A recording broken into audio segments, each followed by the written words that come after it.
The Teleport node is a new node that has been created in Mari.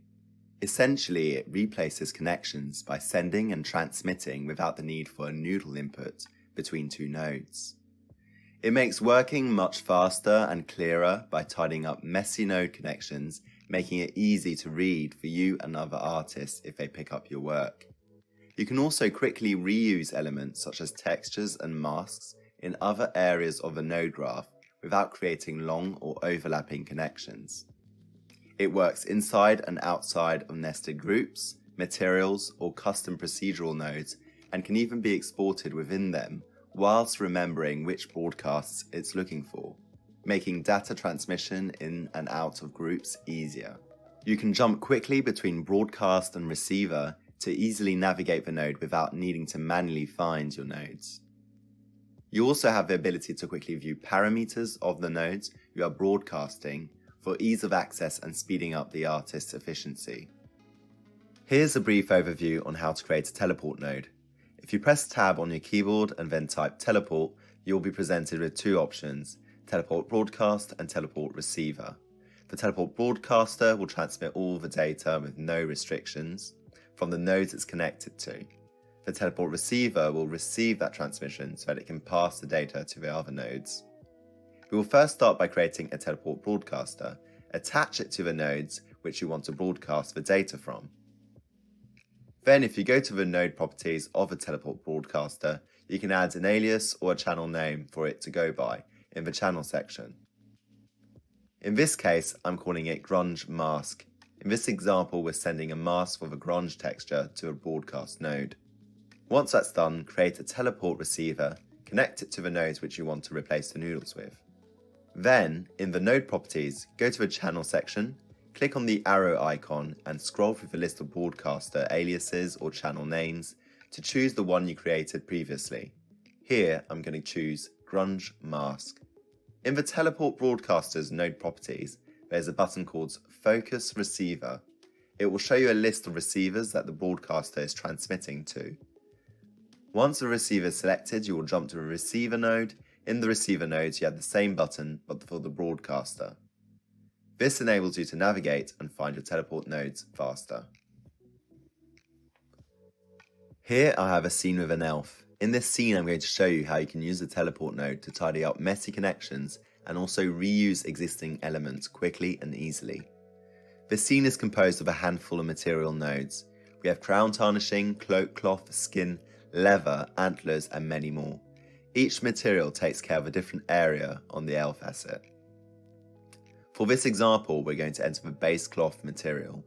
To enter material, press Ctrl Enter on your keyboard or Ctrl double click. Embroidered mask and weave are two elements that are being used in multiple areas in the scene. Let's take a look at the weave element. You can display it in the viewer by pressing any number on the keyboard. Having so many noodle connections can be an issue when you have a larger, messier node tree. Ideally, we would need to tidy up these connections in order to make the scene appear less cluttered, so that someone who takes over the project can easily understand it. To do this, we would create a teleport node. Following the steps covered earlier in the brief overview, let's create a teleport broadcaster node by pressing Tab on your keyboard and typing it in. As we want to broadcast the data from the weave element, let's connect it to it. If we look at the icon on the nodes, we can see it looks like a radio tower from which we will be broadcasting. If you go into the node properties menu by double clicking on the node, you can see there's a knob called channel. It's good to think of the channel as a radio frequency, and which radio channel do I want this node to be broadcasting on? And for the receiver, the channel is the radio frequency it's listening to. In here, you can give the channel a name. Ideally, we would like to find a name which relates to the element we are broadcasting so that we can find it later easily. Which is why I'm going to call mine Weave Texture. Once that's done, we need to look at the different areas that the noodles are connected to. These are the ones we're going to get rid of.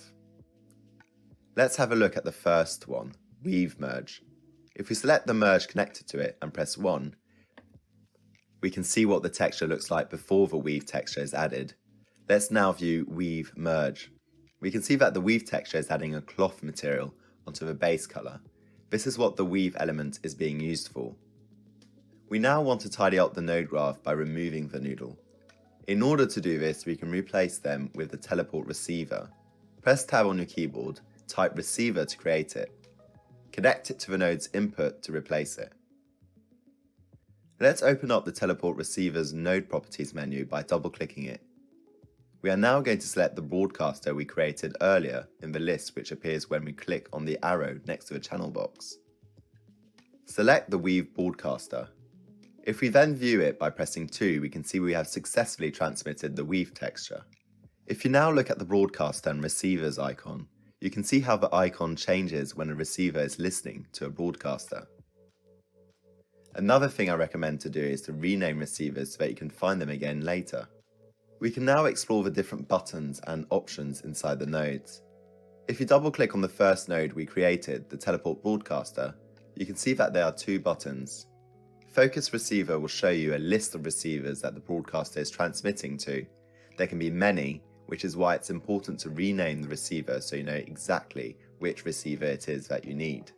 In this case, the broadcaster is only connected to 1 receiver, so we can only see 1.